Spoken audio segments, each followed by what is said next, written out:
right, girl. Well, Hi. thank you so much for, doing this for me. I really appreciate it. Of course. I definitely want to, dive in more into, what we've been working on. And yeah, let's tell everybody what you're doing now.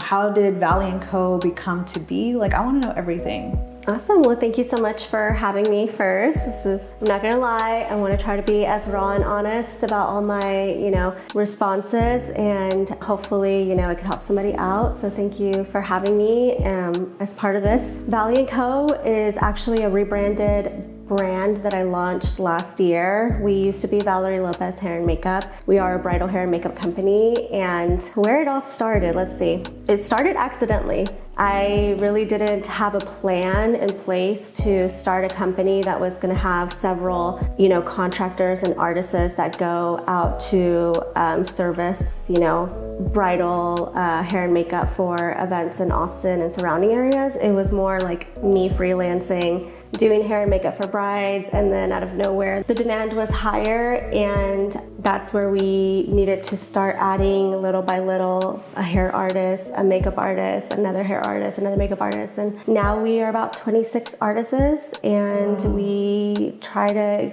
fit in as many weddings as we can. So it kind of accidentally fell on my plate. It wasn't really an intentional plan, but I'm very blessed to have a really great team and blessed to be able to do as many weddings as we can and, service our clients. That's amazing. Like, how long have you been in business for?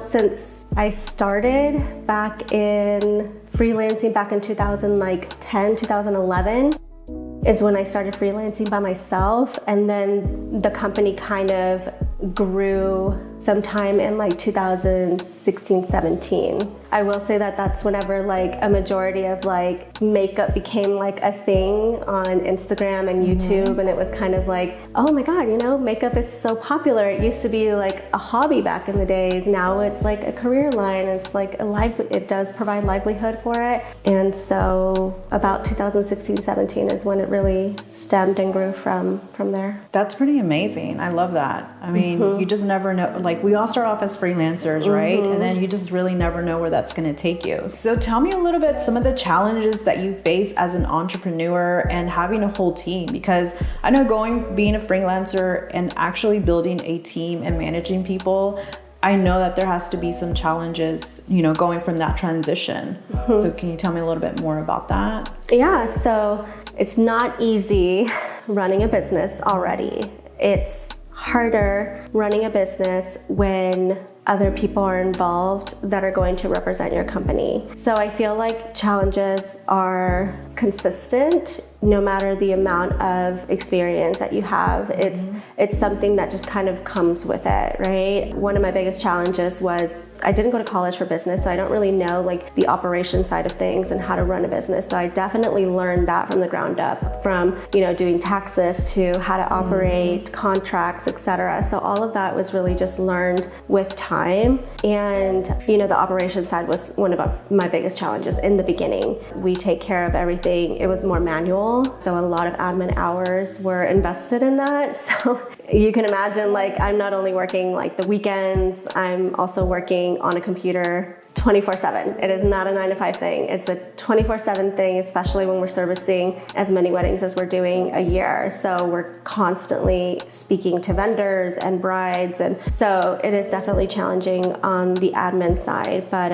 when it comes to the physical side and the artistry side, really learning who we have that represents our company, because that's definitely a reflection of us. So I guess molding the team to what we are today was a challenge, but I'm really blessed to have who we have right now. They're all so talented and great, and they're hardworking, and we have so much fun when we're doing what we're doing. That's amazing. I love that. Just going from a freelancer to actually having a whole team. That's pretty awesome. Yeah, it definitely is. I mean, it's not an easy job to do, for sure. So what did you do before implementing a CRM system? It was a mess. My operations was super manual. I'm a very hands-on girl. I'm not tech savvy at all. And it was just my organized mess. Yeah. I literally had a calendar like 2023, 2024, whatever year it was. And I literally would have a calendar, and I have a highlighting system. Like yellow means, appointments, pink means trials. Like I just had this operation highlighted session or series that I would, implement, and I would write everything down manually, and I would send offers out, to our team through Messenger or like messages through Instagram before I implemented, actual like portal or Slack portal where we can communicate all in one location. But everything was manual. The Word document for our contract was manual. They would sign it, scan it, send it back to us, or sign it. Yes, it was awful. And the amount of times that I can see myself like working on the bed with like papers everywhere, and like, I need to follow up with this person. I need to follow up with that person. Did this person pay their deposit? Did this person, send in their contract? So it was just a complete like catastrophe. So, but it worked for me because it was kind of like something that I created, the method that I created. So it worked for an extended period of years and time. But,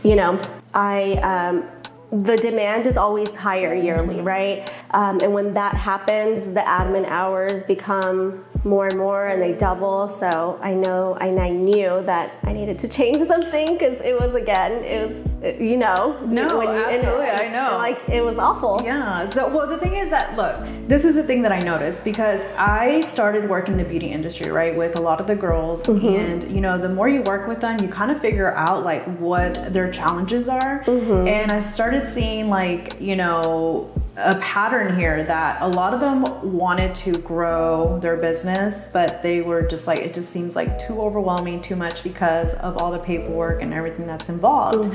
So, but you had an actual system in place, even though it was, like you like to say, your organized mess, but you had a process in place, right? But what I want to know, like, what were some of the challenges you had, before implementing, Dubsado? Wow. Okay. So before implementing Dubsado, a couple of things that would happen while doing things manually is double booking is very easy. Like when you forget to write a system down, or you forget to do this or that, you end up booking yourself more than once. And that's like the biggest no-no in the wedding world. Booking yourself on 2 events when the bride already knows that you are the lead, that is, it's hard to go back to the client and let them know, I'm so sorry, I double booked myself, when they already know you're the lead. Now, granted, because we are team-based, we can make them feel better by saying this person is still available, they're a senior artist, they're just as great. You can give them a discount to make it right, but double booking is a big no-no. Another thing was invoicing, like people forgetting to pay their invoice when it was due, and us forgetting to remind them about their payment, and then we're having to collect wedding day, which is not a logical thing to do. Collecting on wedding day it's a very fast-paced day. You don't collect money on wedding day. I just feel like it's not a day to collect the money. It needs to be paid up front prior. Right. So those were some of the challenges, definitely before Dubsado. Yeah. No, I hear that a lot. I always ask the girls like, hey, just curious, like, what's your process look like? Do you collect the payment like days prior or the day up? I even had makeup artists say like, oh, sometimes we don't even get paid that day. We get paid like 2 days later. And I'm like, that's just that's just crazy to me how that even works. Especially, like the day of the wedding, they don't pay them? Yeah. Oh, yeah. They have to like chase them. And I'm like, that you're making your job harder by like chasing the money. Like, I feel like for me personally, I like to know, what I'm getting myself into ahead of time and what I'm getting out of it. I need everything taken care of, because if you think about it, like the last thing you want to do is deal with that on your wedding day, trying to pay someone or making sure that everything is like, correct and everybody got what they needed and all those like small details, right? So you don't want to be that person the day of dealing with that, or even stressing your bride.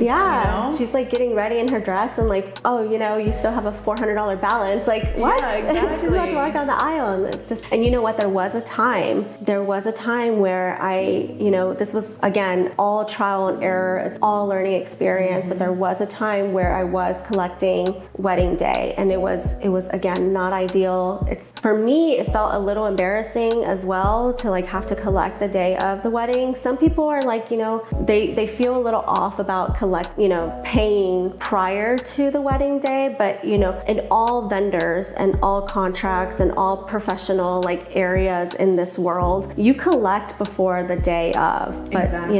It's just there was a time, and I've had to change that. I would be really scared, honestly, if I was running my business like that, because I'm like, okay, I'm doing all this work, and then what about at the end they're like, oh, we didn't like it, we're not going to pay you. Yeah. And they don't realize all the hours that you put into getting ready for this event. And then not only that, but you're paying makeup artists to be there and to drive there on top of that. So a lot of people don't really know what goes on behind the scenes. They just think, oh, it's so much fun. You just, they do makeup, they show up, it's not a big deal. But I mean, this is your livelihood. This is what you do.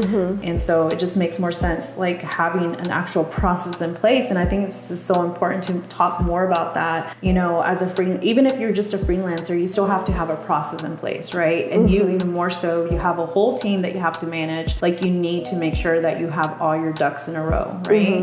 And all your contracts and everything, your invoices. And what I love about the system, it's you get to see if they receive your email, because you're like, did they get it? Do I need to follow up? Are we being ghosted? Right? And I'm like, okay, they did get it. They're good, but there's times where you have to follow up with them, right? But I mean, it's a lot less work to do when you actually have a whole system set up for you, and you just go in there, exactly what you need to do that day, right? Exactly. So I also think it's really important when it comes to contracts, because contracts are, again, if you do have a case where you're showing up to a wedding and maybe you didn't get paid and they ask, can I pay you day of? And then there's this miscommunication for whatever reason that you end up not getting paid, but you have this contract in place that really protects you, because in our case, no matter what happens, we still have to pay our team, right? They still have to get paid. Now, unless there's something that happened where they just didn't show up and didn't fulfill their day or their contract as stated, then it's a different story. But in order to protect us as a company, and it's also to protect the client, a contract is really important,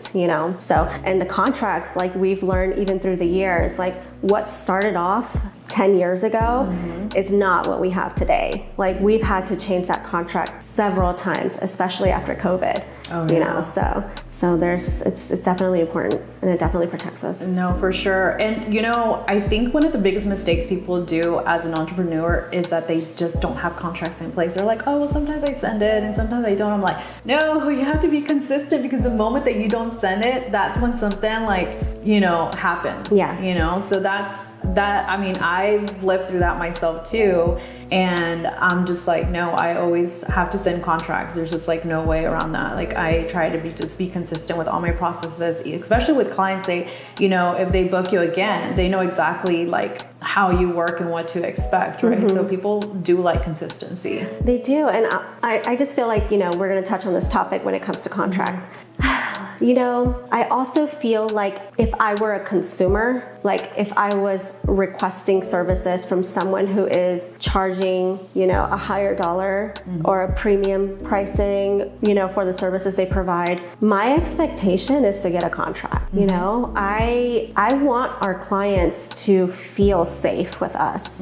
And I feel contracts make them feel that way, because they know, okay, this company is professional, legit. They have a contract in place that not only protects me, but it protects them. And if I'm investing in our wedding, I want to know that I have that for safety, and it makes me feel I don't have to worry about them not showing up for the wedding. Absolutely. Because, we have a contract in place. And for someone who's just oh, okay, I'll send you a Google invite, no contract, and then they go silent or something, you get scared, right? What do you mean, no contract? Is this official? So it's definitely important. It's definitely a must in a company. I think the communication, especially when it comes to weddings, it's your big day, and so many things can go wrong, but the last thing you want to do, make sure it doesn't go wrong, is what the part that you're playing, the role that you're playing in as a makeup artist. And I've just heard like, you know, so many stories how they're like, oh, they're contacting me, they want to make sure I'm going to show up. And I'm like, there's a reason why they're contacting you. It's because they haven't heard from you, and people want to like know, like maybe like a week before, hey, just following up, you know, just letting you know, like, we're going to be there on this day, just make sure that you're ready for this. It's like people want that, right? Yeah. But anyways, we'll definitely dive more into that, the whole process. But I want to know, like, how has the workflows with Devasado like helped you out, and how has that really like changed in how you're doing business now? Well, a few ways. For me personally, I run the operations by myself. I have, you know, a few assistants that come in to help me with like more personal things, like more because of the artistry side. I'm still an artist that's on site, but I'm also the one that runs all the operations on the back end. So I don't have anyone to like really take care of things. I'm going to be the one that's constantly communicating with all of our clients. So when I was doing things manually, I was always the one sending up follow-ups, sending up reminders. And with Devasado, like setting up the workflow where it reminds the client, like, well, here's your proposal. Your proposal hasn't been signed. It reminds them, you know, hey, you know, we just wanted to check in on your proposal. Like, is there anything that we can assist you with or make changes to, etc. Then they, you know, they approve the proposal and it triggers a contract to be sent out. Now, if they approve the proposal and we have availability, it triggers a contract. With the contract, it actually sends them the reminder that the deposit is due if they didn't pay it when they process the contract. So all of those responsibilities that I would have been doing manually, reminding myself to like send this person a reminder for the contract, send this person a follow-up. It does all of that for us. So that takes away admin hours on our end. It also looks more professional. Like, as opposed to like me sending a Word document that needs to be physically signed, scanned, and sent back. Like, no, like Devasado sends it in a portal. They have access to their invoice portal. They can make payments whenever they want. It gives them, you know, the history of all the payments. They don't have to contact me to like, hey, can I send you a payment for this? Or, you know, so it definitely is more professional. It lets me know when they view the contract. So I at least am aware, like, okay, they viewed it, or they viewed the proposal. I'm aware that they viewed it. So if I do a follow-up and we don't hear anything back, and I do a second follow-up and we don't hear anything back or receive anything, at least we know, okay, the client probably saw this proposal and maybe they don't hit deny on it or approve on it, and they just leave you ghosted. Then at least it tells me they viewed it and maybe they just went somewhere else. So, you know, when you're running a business that has the flow that a lot of companies here in Austin have, because there's so many weddings in Austin, or even dripping new brownfields everywhere in the surrounding areas, you're gonna get ghosted. You know, out of 10 leads, you might have 5 that are communicating with you, 5 that ghosted. Ghosting is very popular because a lot of people are shopping around, which is understandable. We do have a few people that will, you know, respectfully say they went somewhere else, which is great for us because we can just archive them and get them out of the way. But there are those few where we have to do the consistent follow-ups. So it does all of that for me, and I don't have to keep reaching and investing time in some clients that maybe are not even booking at all. So when it does all that for, we just archive it. So it does a lot for us. It's helped a lot. Now, granted, admin hours it's always going to be consistent. But what happens is whenever I have a system down like Devasado that helps take away some admin hours, I can utilize those hours that I would have invested in that in applying it to other leads. Right. So in essence, it helps increase volume in our business. That's awesome. I love hearing that, because that's exactly what you need, even like for anyone that's running a business, right? Like you need to have a process in place, whatever it is. Like everyone needs it, right? I know, like you said, like as you're growing, if you know that you're going to be in this business and you're growing, you know that you're going to have more people reaching out to you, right? So I always ask people, like, do you have the capability to be able to handle that? Like, let's say you go viral and people want to know your services. Do you have a system in place to be able to accommodate to that, right? So I love hearing that, you know, how now you're able to just get things kind of like flowing a little bit better, have more time, have time back to invest in something else. Exactly. I love that. Yeah, it's definitely changed our operations for sure. How has Debasado enhanced the client experience?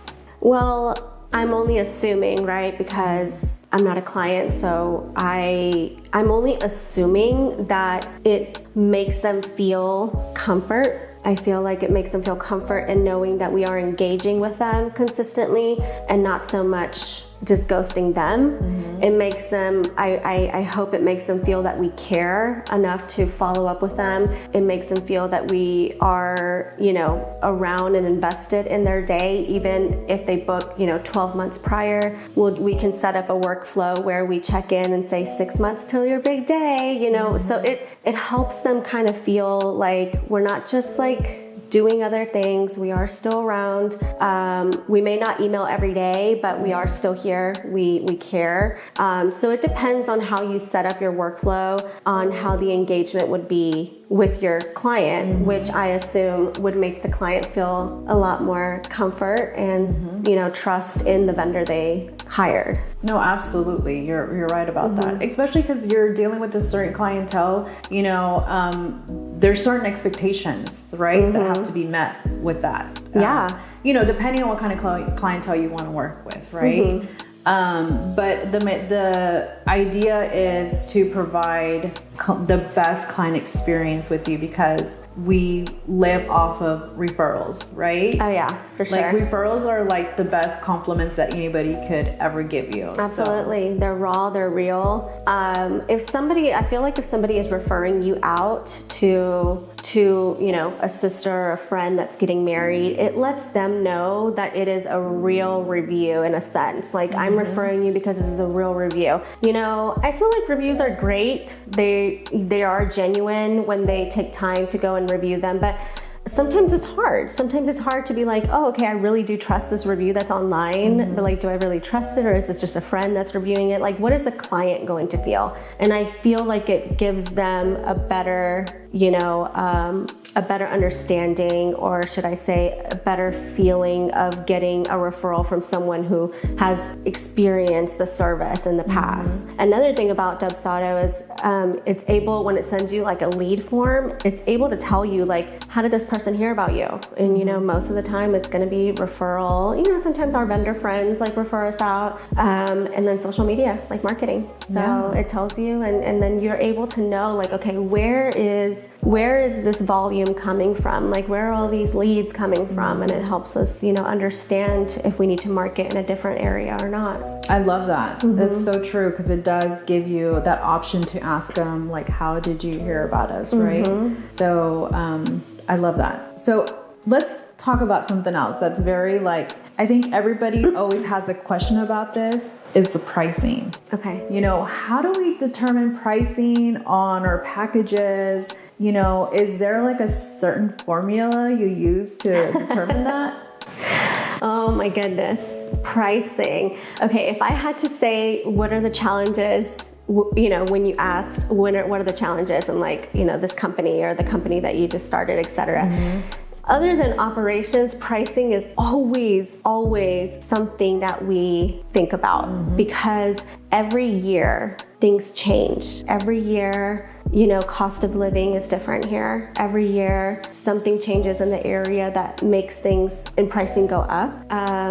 Maybe awards happen to companies and it gives them recognition. There's so many things that play a part when trying to determine a price range in a company. So for us, we have to determine, well, our artists need a raise, right? Just like everyone asks for a raise every year, our artists deserve and need a raise as well. So when we're doing a payout, we have to determine what we raise them. Either we're gonna break even or make a different amount of income, right? So in order to give them a raise, we have to raise our rates to our clients. Our livelihood, inflation, all of that plays a part. Because of inflation, a lot of rates had to go up. Again, in the wedding world, we are not a necessity, we are a want. So even in general, hair and makeup is not a necessity, it's a want. So for clients, they determine whether or not they want to invest in hair and makeup, right? So it can be scary to raise your prices because we are not a necessity. There are other companies out there, there's other artists out there that may be able to provide the same service at a cheaper rate. So why do we raise our rates, right? So we raise them because we have to give our team a raise. We raise them because we invest more and have more expenses, whether it's a studio space, whether it's Dubsado that we're paying for, CRM system, whether we hire an operations or an administrator that comes in Monday through Friday and we have to add them to payroll, any other recognitions that we get, any awards that we get in Austin, etc. Everything gets more expensive down to the products that we purchase, you know? So all of those play a part in giving us a raise. The way that I determine our raise is I do a lot of I look around. I check prices in California. I check prices in New York. I check prices even in local companies in Austin. And I start looking to see what are the rates here. We have a lot of people that moved from California and New York. We have a lot of that moved here. We have a lot more expensive venues, luxury things that happen in Austin now. So all of those things play a part. Now, it might not be at the highest tier of where our rates are, but we are a little bit higher than some other companies, and we are a little bit higher than some other artists in Austin. But that's because we are a team base. We can accommodate more than one person. We can accommodate up to 10 people, hair and makeup. So all of that plays a part. And I feel like when I'm determining the price range, although it's uncomfortable because we get scared, or what if we lose business? Or what if we're too expensive for them? And what if we slow down because we're too expensive? I have to make sure that I am not only looking out for myself and as a company, but also looking out for our team and what we have to offer, because there's a lot of back end and there's a lot of engagement and connection that we offer with our clients that maybe some other people don't. So all of that plays a part. That price is paying for the 40 plus hours that we put into admin alone. It also is for all the the actual services that they're getting the day of, and the team that we're sending in the day of. So it's partially all of that. Absolutely. So, yeah. There's just so much that goes into play that people don't really know until you break it down for them. They're like, oh, I didn't think about that. Yeah. So. I mean, we get people that inquiry a year out, and we are in communication with our brides and our clients a year, something 16 months prior to their wedding. So all of that time that we have, all the admin and operation time for that whole year is applied in the services as well, because that has to cover our admin side as well. And a lot of people don't really think about that. Understandably so. They think it's just oh, this is the price for hair and makeup, just hair and makeup. It's not just hair and makeup, right? Yes. It is a lot that we give for the 12 plus, maybe 16 months of connecting with us. Yeah, because it's not just booking with you, but you keep in touch with them as well. And there's other things. I know y'all have to do a schedule. We have to do. So we're not only in communication with our brides, we're in communication with their planners. We're creating timelines. We are, we're having to do their collection of contract, their collection of invoice. We have to do payroll. We have to do schedules for trials. We have so there's a lot of operation in the back end, a lot. And so I really wish it was just here, sign the contract and I'm showing up on your wedding day, but it's really not. Yeah. There's also text messages that come in late at night in the afternoon, 5, 6 p.m. What extensions do you recommend? Do you recommend I buy these or that? There's a lot that plays, it's a relationship. It's not just you sign this piece of paper and I'll see you on wedding day. It is a relationship that we are building before I even get to your wedding day. We already know each other by the time we get to your wedding day. So there's a lot that plays in where we categorize ourselves and which tier for our packages. Yeah, no, that makes perfect sense. Everything that you just explained. I also want to touch base in pricing again, but when you decide to go up on your pricing, what are some of the things that comes along with that? You know, because one of the things that I always hear, like, when should I go up on my pricing, you know, and as a freelancer, also, you know, the education that you invest in, you know, perfecting your trade, right? So those are all the little things that people are always scared to go up on their pricing, because what happens, or what I've heard, is that they lose those clients that they used to have if they go a little higher. And that's the part that they're scared of, you know. So I want to learn more about that. Okay.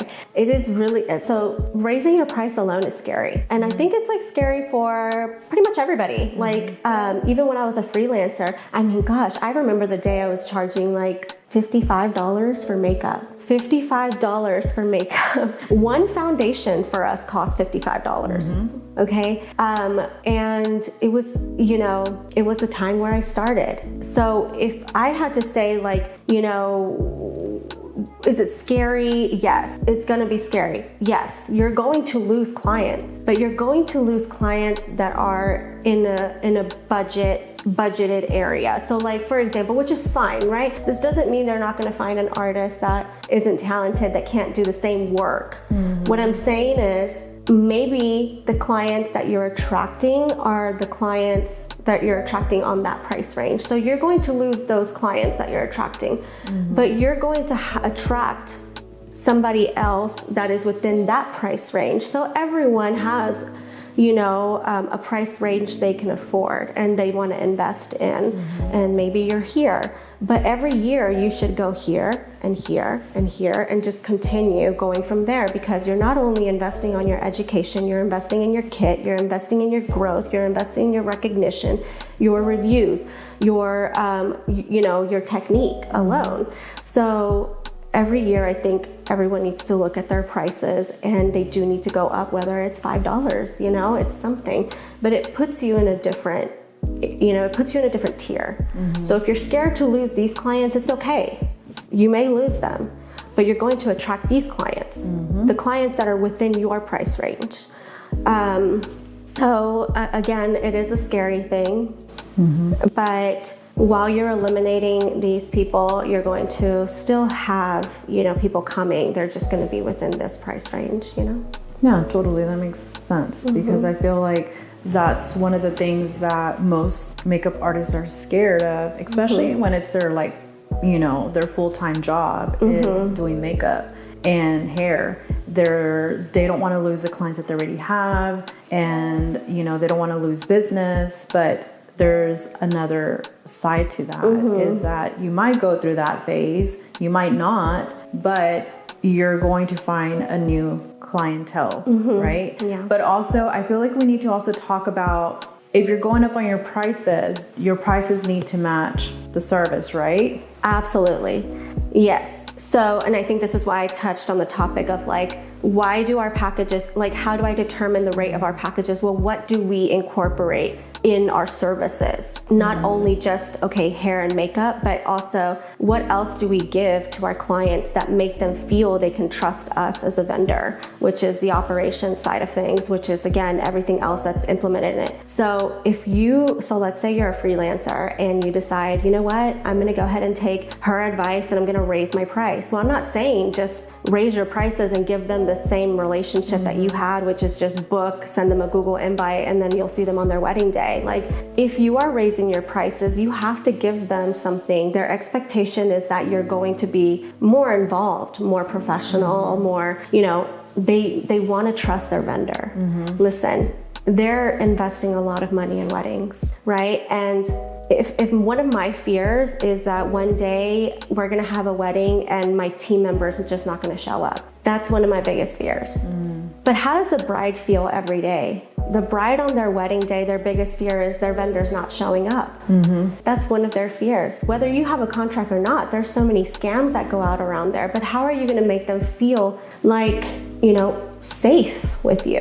Absolutely. So if you are raising your prices, you have to have a good operation side, a good relationship building, a good method in place that's going to make your clients feel safe with you, aside from providing the services that you provide. Absolutely.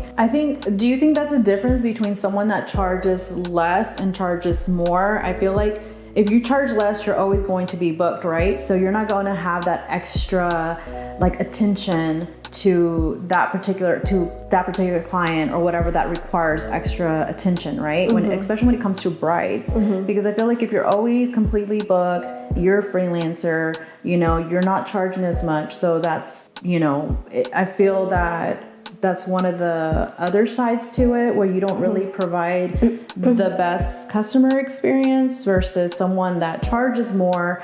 They have a whole system in place. They have a team. Sometimes, even if you're a freelancer, you can still provide that excellent, client experience, right? I mean, what would you say the difference is between someone that is less experienced, that doesn't charge as much, versus someone that charges more? What would be the difference that you would see? I think that someone who is charging less, so I would say that the only reason why someone would categorize themselves being cheaper than the actual market in Austin, if they're shopping around and they're looking at different packages and different companies and what they charge to kind of go based off of what they're going to start charging.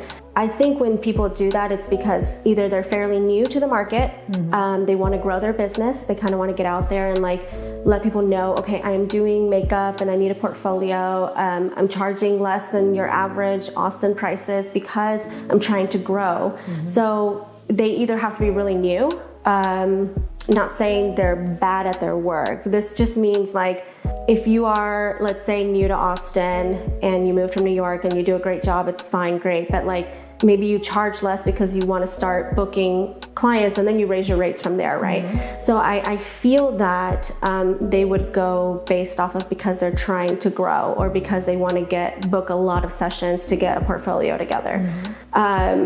So I feel that it's because of that they would not be in the market of Austin. And the difference between having someone who is just booking, to get a lot of sessions in, that's cheaper, compared to an actual company that runs the entire operations around weddings. That is their entire division.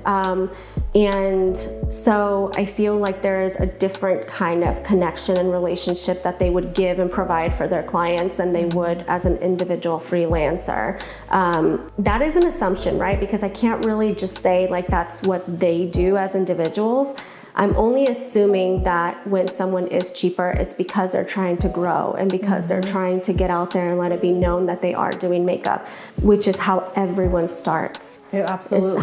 It's how I started. Yeah. It's how everyone starts. You start cheaper because you want to get booked so that you can get experience, so that you can get a portfolio together. But I advise people as they continue to invest in their knowledge, as they continue to grow, to always look at their rates and to see if they match the Austin market. Now, I will say again, I feel the only difference is we dedicate everything to our brides. We dedicate everything to this business that we run. So if you are texting us at 7 p.m., you will get a response. If you are and it's, I'm not saying it's okay. Please do not text us at 7 p.m. We still have a family. We still have a life to live. We have regular office hours, 9 to 5, just like everybody else. We are not just, not doing anything Monday through Thursday because we don't have, if we don't have weddings or something, we are still working.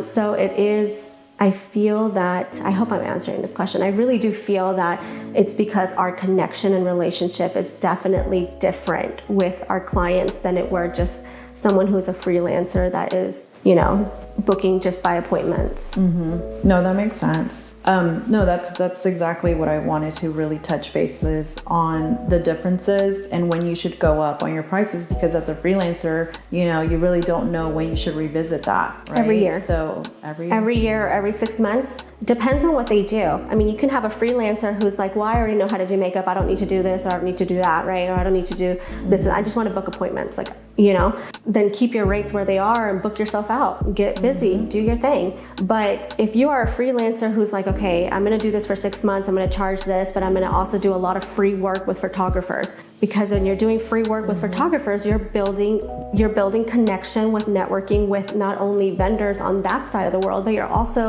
like getting a portfolio from a more professional level, like getting those photos, getting behind the scenes, getting content for your you know, your Instagram or whatever, even for your website. Like, so you're doing a lot of free work. You're investing. That is investing. You're still getting paid in a different way. So with that, then you know, meet yourself at 6 months again, and then look around, see what the Austin market is, and up your prices, because you just did a lot of free work. You got to pay yourself for that, right? Exactly. It is still an investment. Yes. So you got to invest. Not only that, if you're taking classes, if you're paying for online classes, if you're taking, you know, one-on-one private classes with other artists, etc., like all of that is an investment. If you get a CRM system, that's an investment. So all of that plays a part up at $5 more. And then set yourself every year a month where you go back, revisit your contract, revisit your rates, and, you know, make those changes. Absolutely. I think that's, you know, revisiting your contracts is another thing that I started doing more. I'm like, okay, I need to look over my contracts and all that. But yes, that's a really good point. Yeah. I also want to talk more about burnout, because I know we all experience it as an entrepreneur. We burn out because we work so many hours, long hours. I mean, you already know how that is. Like sometimes we can have a whole week off, right? There's nothing going on. And then there's other days where you don't have any days off and you're working like 7 days straight, or even like, you know, for a whole month, you're completely booked. So what do you do during your burnout? Like, how do you get out of that? So there are, I think with the years that I've been in this industry, I've gotten to learn the routine. You might see it, you know, in your industry, like where you're at, like if you follow a lot of artists, you might already see it, but there's always going to be like reels or like pictures or videos being made about, oh my God, wedding season is during wedding season, like, you know, you don't eat, you lose weight, you know, you go through depression. I mean, there's just a lot that like plays a part during wedding season. But like to the people on the outside, they may not know what do you mean wedding season? What does this mean? And it's also different for different states. In the month of, in Texas, the month of January and February and July and August, out of those 4 months, you have your off season, which is January and August. You have your slow season, which is July and February and July. Those are slow seasons.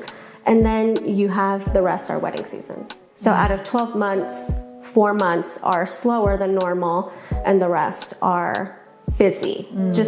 There is just weddings on Mondays sometimes. That's on wild. Thursdays sometimes, yes. So it depends on the month. So when March starts, as soon as March starts, the last week of February, as soon as that started, that's when we start getting super busy. So we start prepping, we have to do all of our back stock, we start doing all of that stuff. Anything that we want to do before wedding season starts, you got to do it in the month of January, February, July, and August.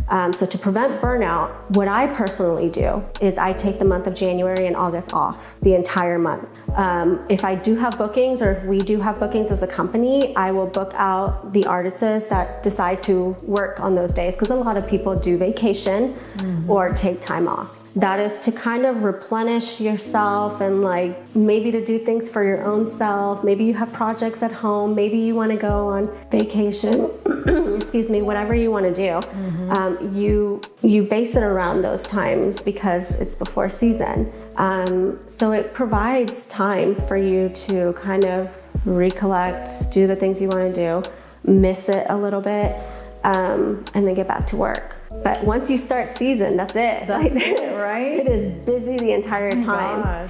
Oh my gosh. I also feel like when people decide to work all the time, like all the time and don't set boundaries on their calendar, they feel that burnout and then they start having creative blocks. And for us, when we have a creative block, especially in the bridal world, because in the bridal industry, it is consistently natural glam. Every now and then we get high glam, but especially here in Austin, natural glam.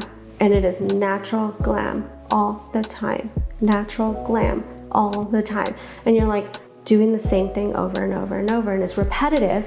So how do I stop myself from being bored of this, right? What do I do to elevate this natural glam? What do I do to do something different that is still considered natural glam? Or even hairstyles, like different hairstyles. So when trends change or when things change, what do you do to kind of keep yourself from having a creative block and being bored of doing the same thing? Well, you take classes. You go to a class or a private class that maybe an artist that you admire or that you love their work is in Houston. Drive to Houston, take the class. Go to Dallas, take the class. You have an artist, maybe a team member that is in the team that's new, that really admires her other team member's makeup style. Hey, can I take a class with you? Sure, yeah. Like just learning new things, investing in your knowledge and your technique, that never stops. It doesn't matter how many years of experience you have. Yes. That never stops. It should not stop. No. It is new trends, new things that happen every year. Investing in your knowledge should never stop. It's, one, it's a write-off. You can write off your education. Right, yeah. And two, it's beneficial for you to not be bored or not do the same thing, I know. It's so easy to just get bored, especially if you're, like you said, you're doing repetitive things.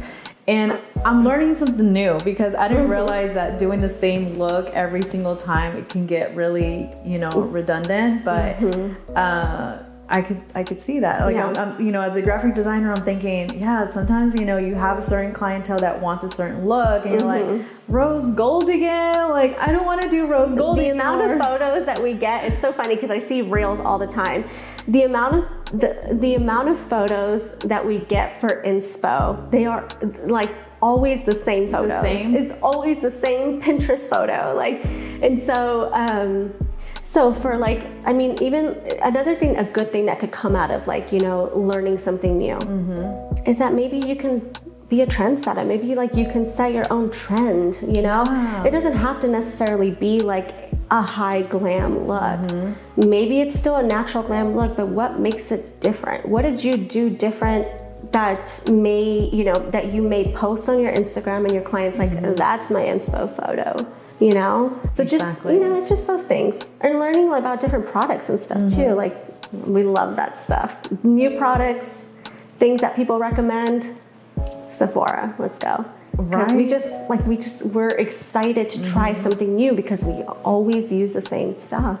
And that gets so expensive. I know. Every time I walk into the store, I'm like, oh no. We do live an expensive, girl, it is so expensive. The amount of makeup that goes into just keeping that, your kit and everything cool, right? It is so expensive. No. But makeup is definitely impactful for so many people. Even, that's how influencers started. And, the influencing world, the Instagram, the TikTok, the YouTube, all of that. Influencing wasn't even a thing. It was not a job. It was just I'm going to talk about a product, and it just, skyrocketed from there. People act that is an actual job line now. Yeah. It's a title. What are you, an influencer?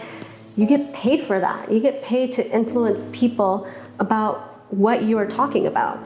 That it makes them want it, So now you have 10-year-olds going to Sephora. It's buying wild a $20 lip gloss, know?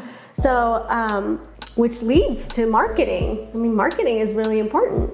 Absolutely. I think we all get stuck on marketing because we're like, what do we market? How do we even get started with that? How can we be original? Because that's just one of the things that I feel we spend so much time on is trying to figure out how do we market? what we're selling, right? Without sounding very salesy, right?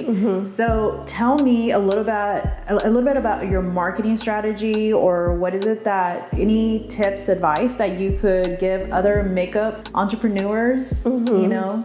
Well, I'm going to give you a little bit of background first, right? So like I mentioned earlier during the beginning of the interview, when I started, you know, makeup really wasn't a thing. Hair and makeup was not a thing.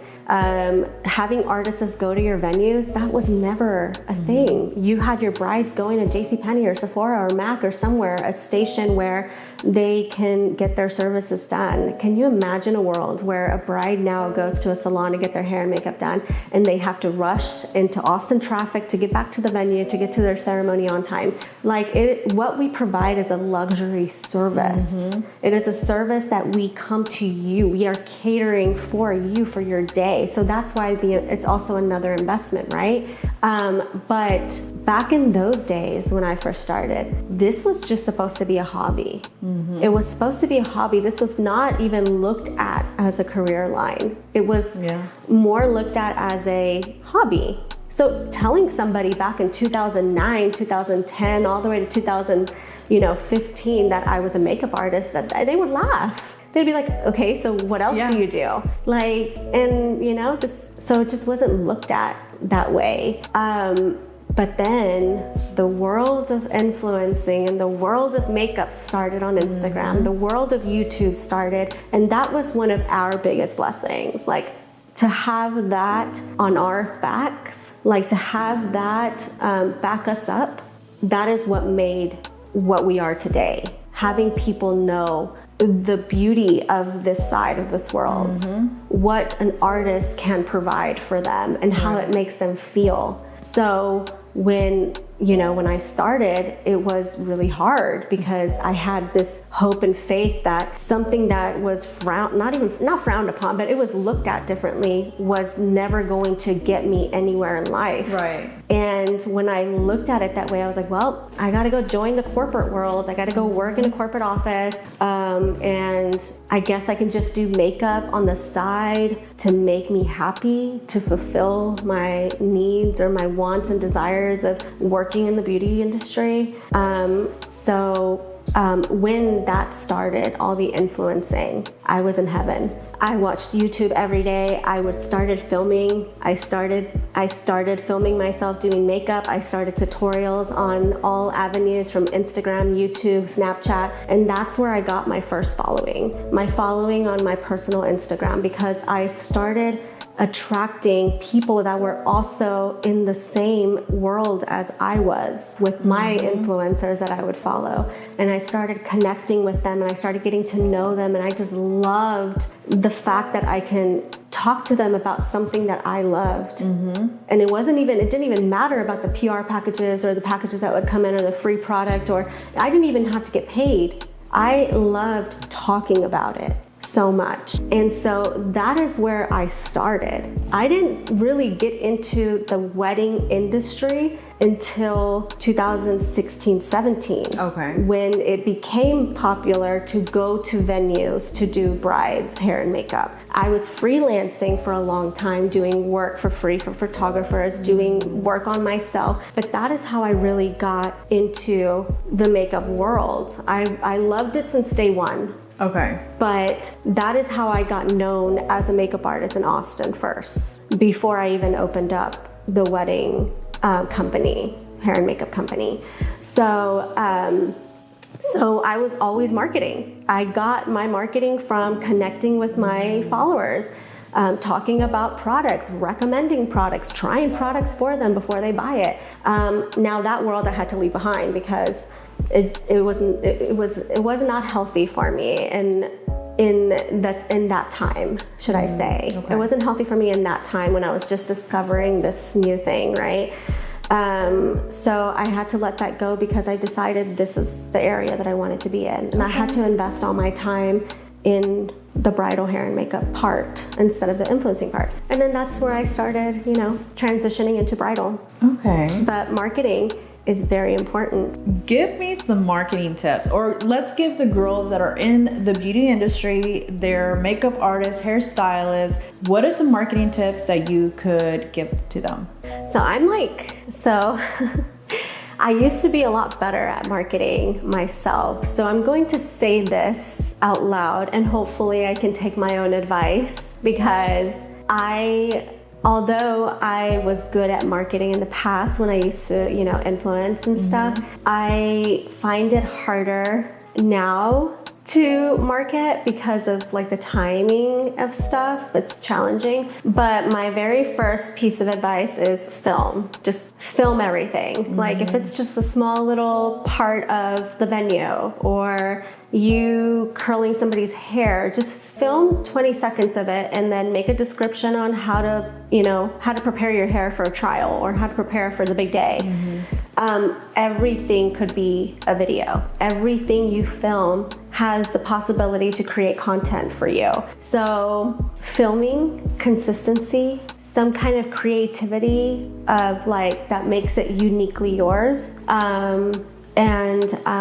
That is probably, it's free. Like social media, it's free. Like all you gotta do is just post, connect, engage with your people that are following you. And that, sets the tone of not only the company, but sets the tone of like your personality and who you are. And they wanna see you, they wanna know who you are, that kind of stuff. So absolutely. Definitely marketing for sure. I know, I think we're all guilty of that. I know myself, it's just so hard, again, doing everything, right? The admin work, all these little things that go behind the scenes, and then you got to make time to like show up. Yeah. But it's necessary. Everybody wants to see who's behind the scenes, who's behind the camera, who's doing all this work, getting to know you as a person. Because I know like when people are posting or they're showing themselves, at first you're like, okay, like what are they about? You get to know them and you start liking them and you're like, I don't care what they sell, I'm going to buy it, right? Yeah. So it just takes just showing up. Yeah, exactly. And just doing whatever, like you said, any video is a post. No, everything is. And,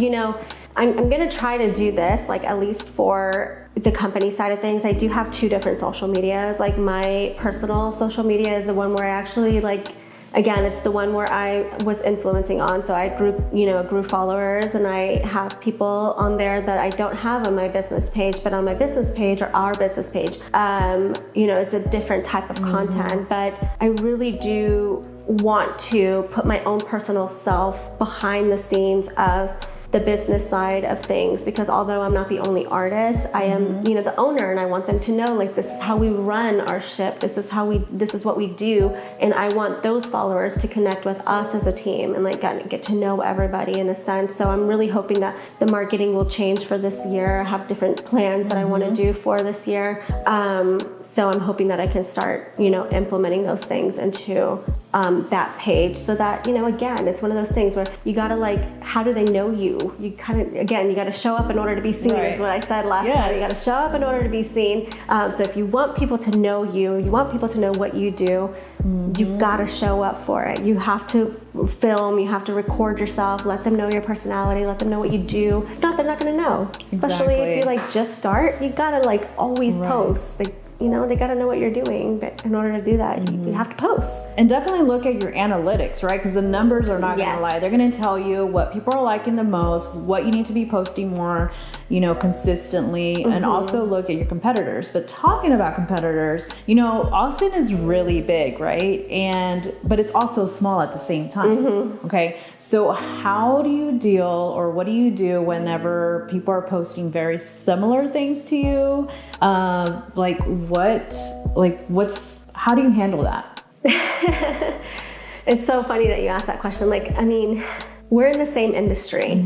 So when you're in the same industry, it is expected, should I say, or it's challenging to not post the same thing, because we are in the same industry, therefore we are marketing the same product, should I say, that we provide, the same service that we provide. There's little things that I like to do that are a little bit more, should I say, we're a little bit more towards like a connection with our brides. Like I want to post things that like, brings them out individually for their day or their week, like happy wedding day, and I name them personally. I've been putting their rings on for their wedding day, and it kind of, instead of showing them, I've been doing their ring and just saying happy wedding day, whatever. And I've gotten a lot of like feedback on that. Like I really love how you are posting everyone's rings on their wedding day. I can't wait till you post mine. So I know that it is making the effect on the client. It makes them feel special, as they should, for their day, right? But it is not easy to have an idea, post it on social media, and then you see others doing the same thing, because then it becomes oversaturated, it becomes obvious. But again, when you're posting on social media, just like we talked about influencers, whoever's watching, you're influencing them to do the same thing. Right. You're therefore posting it on social media. You don't trademark it. You don't own it. You are influencing other companies to want to do the same thing. Right. So it is inevitable. You can't control it. Therefore, you just kind of got to keep thinking about new things to implement in your company. And so you can try to make it unique, you can try to make it different, but it's not going to stop others from viewing it. Right. It's not going to stop others from wanting to do it. So again, we can't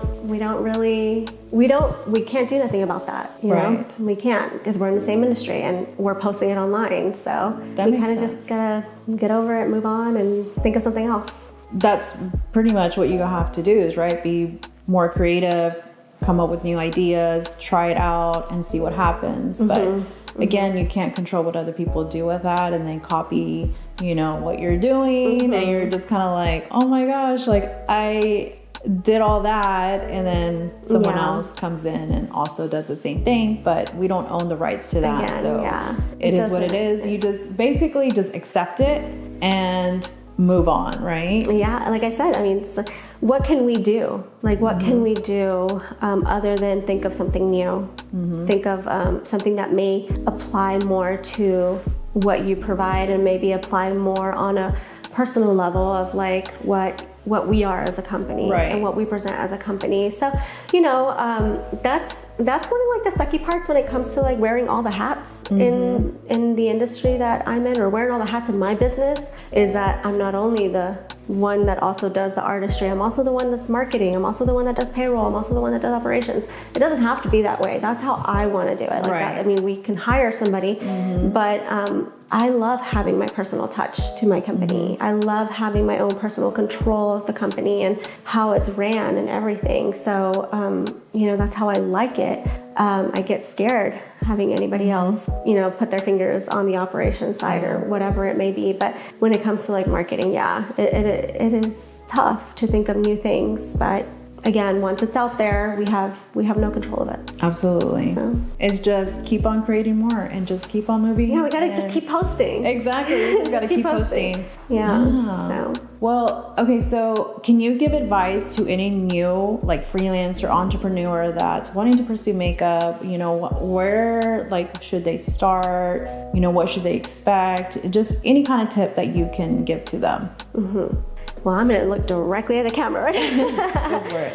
All right, well, to anyone who is just starting, you're very lucky, because you have all the tools. You have free marketing, which is social media. You have a ton of mentors, the people that are posting online already, the people that are offering one-on-one classes, the people, you have all the tools. You have everything in place to make things easier for you when it comes to building a business. I think in order to let people know that you do what you do, you have to put it out there without fear. You just have to get out there, post every day, do some work for free with vendors, so that you can get, some images in return. Invest in your education. I would also say that when you do get to that point, you have to do research on where everything is as far as market goes, so that you're able to be, making an income fairly for yourself. And if you didn't want to work 9 to 5, you're gonna be working all the time. Yes. So if you decide to do like this side of things, you are gonna be working all the time. But the beautiful thing about it is that you do have control of your calendar. You can take as much time off as you want, or you can work as much as you want. It's up to you.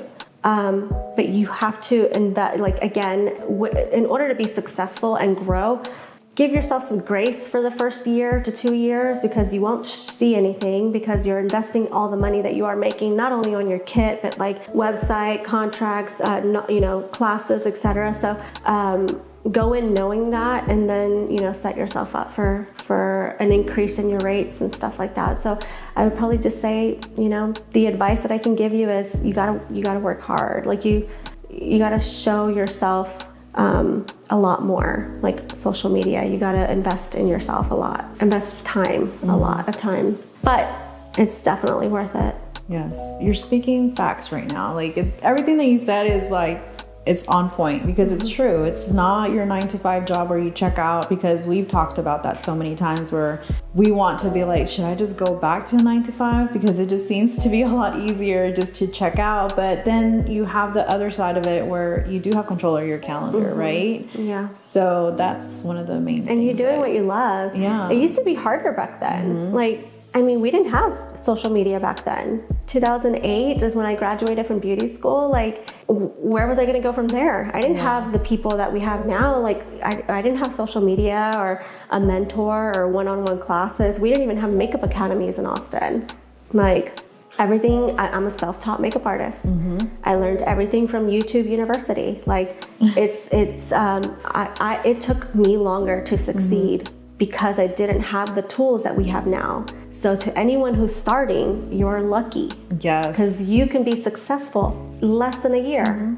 You just got to put yourself out there. You got to work really hard to put yourself out there. And then by year 1, you're going up from there. You just got to show up for yourself. Like, you got to do it. Yeah. I think another thing is also knowing where to invest your money in, or the things that you need to invest your money in, right? So first for me would be like, if you want to move up faster, and especially because we have the resources, like you said, than we did years ago. Like, there's so many online courses now that you can do from home. You can also even hire a coach, a mentor, to actually get you where you want to be a lot faster, because I deal with a lot of girls that want to do everything themselves, which there's absolutely nothing wrong with that. And it all depends on where you are budget wise, right? Because a lot of us, we're just starting off and we don't have that big budget to really invest. But to me, what I always tell people, okay, just put a little bit of money aside, because when that moment comes, you at least know, okay, I want to invest my money in this kit, or I want to invest my money on my education. For, like you said, another thing is that you're always investing on education, no matter, like how long you've been in the business. That's something that's a given. You have to keep learning new things, because there's always new, things out there, new courses, new techniques, new equipment, new software, just so many things that are going to help you in your business and also grow, right? But just to end this, I wanted to add to that. Okay. Is that okay? Can I add to it? Go ahead. Okay, because, whenever you said, like, what advice would I give other than you're lucky because you have all the tools, what I wanted to say, I had it in my head and now it just went away. I'm sorry. Let me cut this. Investing in the education, a mentor, coach, and your kit. The kit. Okay. Okay. So to add on to the advice that I would give, the reason why I always say, like, be graceful with yourself year 1, year 2, or maybe you're still working full time and just, working your way up to be a full-time makeup artist or hair artist. Your kit is probably what's going to be the most important part from moving upwards, because not everybody has the money to invest in a kit that's over $4,000. Like, oh, wow. Our kits grow with time, you know. Our kits they're very expensive. Please insure your kits, you know. So when you're just starting, maybe you can't afford 5 $50 foundations. 5 $50 foundations. Wow. That's just 5. And so our kits are very, it's our life, right? If anything ever happens to our kit, we can't work. So as you are growing, whatever that one person pays you needs to go back in your kit. Maybe you do a job and 5 people pay you, needs to go back to your kit. Okay. So in the beginning, you're not seeing income because you are investing in yourself. So when you're investing in that kit, you're not only growing your kit, but you're growing how much more success you can have because it's an investment in you. And so that's why I say do work for free for portfolio photos and stuff. But all the income that you're getting from the small jobs that you are charging, even if you're charging a little bit, it needs to go back into you. Yes. For the whole first year, it's all an investment. And then from there, you can grab a little bit. But also remember that you pay taxes at the end of the year. So you have to save about 30%, 33% of what you make. Yes. To the side so that you can pay your taxes too. So, but other than that, I think it's an amazing field. It lets me live my dream. It lets me, you know, it gives me a good life and it allows me to do what I love. I may complain that it's tiring sometimes because it is. Our feet hurt. We don't eat all day. We barely drink water. And, you know, but I love doing what I do and I'm able to live a good life like that. I'm very, very blessed to have that. Oh, thank you for sharing that. I think that's like really amazing, you know, tips that you're providing us with and, you know, running a successful business. And I think a lot of people really need a lot of guidance, you know, especially when you're starting off. So those are some really great tips. And I mean, that goes with anybody that's starting a business. Even if you're a restaurant owner, you don't see any return until like, what, how many years later, 2 years? Like you said, it takes a little bit of time to get your money back. So that's just part of being an entrepreneur and owning a business. Yeah, it takes a lot of time. Yeah. You decided to like, you know, do this interview. Well, when you asked me if I would do it, I took a couple of things into account, right? I took into account like where we are as a company and where we started as a company. I took also into account the little girl that is wanting to be an artist or maybe doubting themselves as an artist and if they will succeed in it. I also took into account what the software that you created for us, what it did and impacted in our company and how impactful it was to us. And so I hope that the honesty that I've provided today in my responses will let everyone out there know that if for the little girl who's just starting, I really hope this helps them know that you can live out, you know, your dream wherever avenue you take it, whether it's bridal, whether it's photography, TV, wherever you want to take it, it can be done. And then for Dubsado being implemented into our company, how it helped me grow more because of the fact that I was able to have more time, not only for myself, my family, but also for, you know, more and more leads. Therefore, we book more weddings because I have something else implemented that takes time away from me having to do it.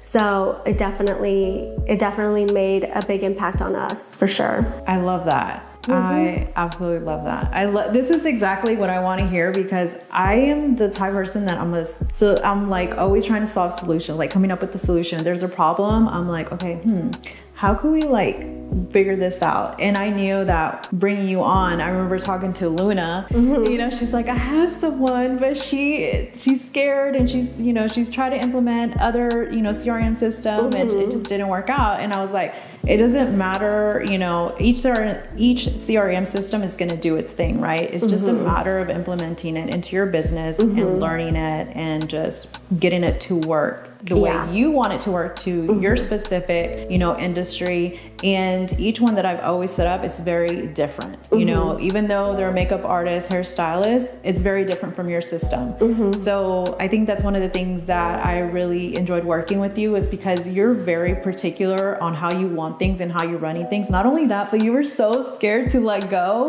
of how you were doing things. And I said, Valerie, just trust me. I got you, girl. I know. Like, I remember the day you yelled at me. I was like, you're like, for the love of God, just give it a chance. No, remember that time you called me, you were like, Rosie, I just want to go back to, I just don't want to do this anymore. I just want to give up. Like, you literally were going to stop using Devastato. And I was like, don't do that. I was okay, but let me explain myself, just for those who are, you know, thinking about, you know, implementing Devastato and whether it's a good choice or not, because I don't want to scare them off. All right. You know, when you're so used to running things a certain way and it's working, it's like one of those things where it's like, if it ain't broke, don't fix it, right? Right, yes. But when do I actually like recommend somebody getting a CRM system? I recommend it when they can no longer control it. If there is a huge demand on their services and they are becoming either confused, or they forgot this, or they double booked a number of times, or they forgot that, or it's becoming just too much admin work for them and they're just like, I don't want to do this anymore. I don't want to do any more bookings, etc. I'm over it. I hate the admin stuff. Get a CRM system because it makes it easier. Now, when you are applying the CRM system for the first time, it is not easy to learn right away, right? Because you're learning a different way of running your operations. Yes. It is, one, it's scary. One, especially automated things. Like, what do you mean this robot just sent over a reminder? Like, I didn't have to do it myself? No, you wouldn't, like, you know, it's really hard for someone who especially is like controlling every aspect of the company to have something else do it for you. That's scary. But once you start learning to just let go and let things become easier for you, and you are working smarter and not harder, that is when your comfort comes. Yeah, in the beginning I was like, what is this? And you were like, and why doesn't it do this? And and that? And I'm like, okay, this is, it's gonna be fine. Just tell me what it is. I'll figure it out. And that's why I always tell people, like, I support you through the process, because I know that it's a little scary, and especially if you're not really tech savvy, which a lot of my girls are not very tech savvy. I'm not tech savvy so at all. I've dealt with, you know, not tech savvy people and a little bit that, you know, feel comfortable with it and they just like jump right into it. But I think the main idea here is that if you know that you're going to be doing this type of business and it's only with time that it's going to grow, right? So that's just, if you're working at something, you keep working on it, it's only going to grow. Right? So if you're at that phase in your business that it's growing every single year and the numbers don't lie, then it's time for you to start implementing it, because when that moment comes, you already have a system that, one, you already learned. There you go. That may be better advice than for me to say, like, wait until it's already too high. Definitely before. I would say, had I been comfortable enough to do this before, like where we were at the time of doing it, I would have done it before. So that way I could have learned it before, you know, the flow, because there was already a big flow. Yeah, you already had a lot of people reaching out to you. You already had your client base. You know, you already booked out a year in advance. Like, you already do that now. So I think that comes a little bit harder. It's possible, but we're gonna be in the same situation where you're like, I'm scared to let go of this, right? So my thing is, you know, you're growing every year, implement it now. So whenever you'll be able to handle those inquiries that are coming in like a piece of cake, you know? So, So, Rosie, I'm gonna ask you a question. Let's flip the script. Okay. Why did you ask me to do this interview? Well, the reason I asked you is because you're like the perfect candidate for it. Again, you have been in the business for a very long time already, right? Two, you had a system in place, and I wanted to prove to you that I have a better system for you,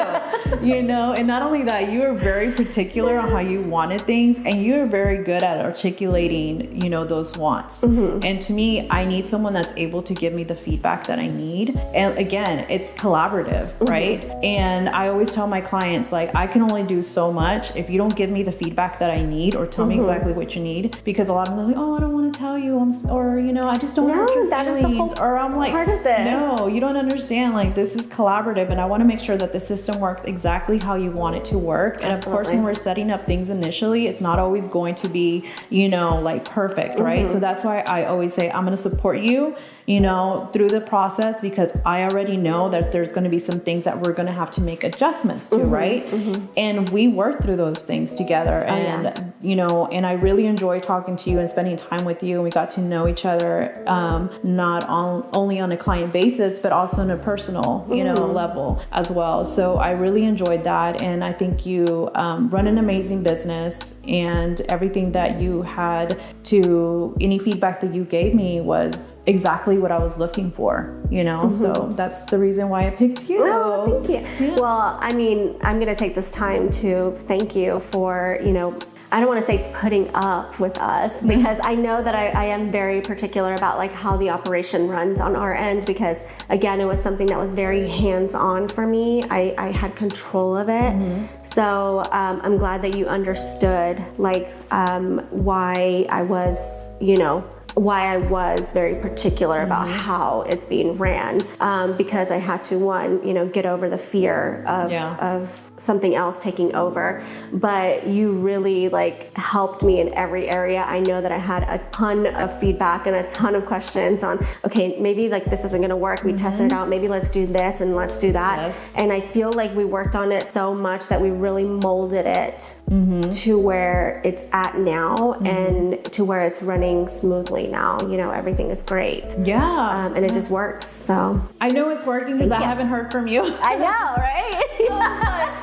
She hasn't said anything about the system. So I feel like we already nailed it to where we need to get to. I'm sure I bothered the hell out of you, girl. No, but this helped me to understand, like, if I'm working with other makeup artists in the same industry, I already know like what questions to ask them, right? And get better feedback from them, or even like set up the system already and give them a process to where like they can just jump in and it just works for them, right? Yeah. Because again, every makeup artist likes to run things a little bit differently, which is perfectly fine, but that's why I sit down with you and I actually like go through the process with you on how you're currently doing things and where can we improve. But I'm really happy to hear that it's working for you now, and you're loving it. You're like, I don't think I could ever go back to the way I was doing things. Yes. So that was really ultimately my goal, is to give you that that confidence in something that can really just free up some time to do other things that you prefer doing. For sure.